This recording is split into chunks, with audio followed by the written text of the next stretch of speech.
Hello guys welcome to a new vlog. तो आज आम पुणी थे आसाई भारतमाला इवनिंग वॉक करने इवनिंग वॉक रनिंग प्लस किसी एक्सरसाइज सहित आज व्लॉगटी आपण मैंने एंजॉय करेंगे। Stay connected with me. वर्षा तो लगी रही आज टिके फांका करी माने वर्षा नहीं किंतु आकाश मेघाच्छन्न अच्छी।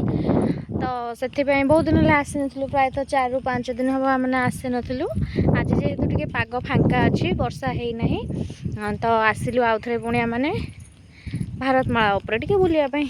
तो एमती किसी अच्छी भारतमाला रोड रो व्यू देखी नियंतु। भारतमाला केवल यहाँ एनएच नुहे आम गोटे इमोशन पॉइंट।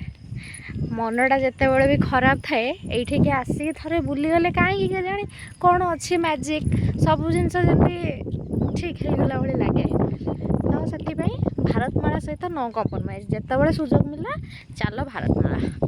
कहार इच्छा थी शॉपिंग जावा मार्केटिंग करवा अलग कौटी बुलवा किंतु मोर इच्छा भारतमाला।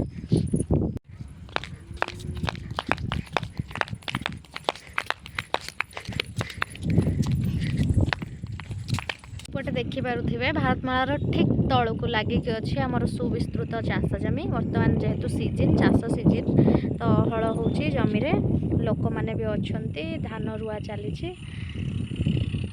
पूरा गाँव दृश्य एकदम मनोरम अच्छी। से पाखरे कौन गोटे पिजुली गछ अच्छी से पिजुली गछरू यहाँ हूँ गछ पिजुली गछरू पिजुली आने ये मो सहित आसी 2 जन आसीस्टाट जाइछन्ति तलू मत जगे दीदी जगी था पिजुली आनले खाइबा। फाइनाली पुलमा आमर जाइथिला तलू एतिकी पिजुली नहीं कि आसी से गोटे गोटे आम खाई सारूँ। सुट नवा सुट करने भूल जाइली नहीं गली आउ पिजुलीटा पूरा मस्त टेस्ट अच्छे भितर पूरा रेड रेड अच्छे खायापी बहुत ही भल लगुच। यहाँ आमर बटरफ्लाइज एक्सरसाइज या 100 रिपिटेशन करी।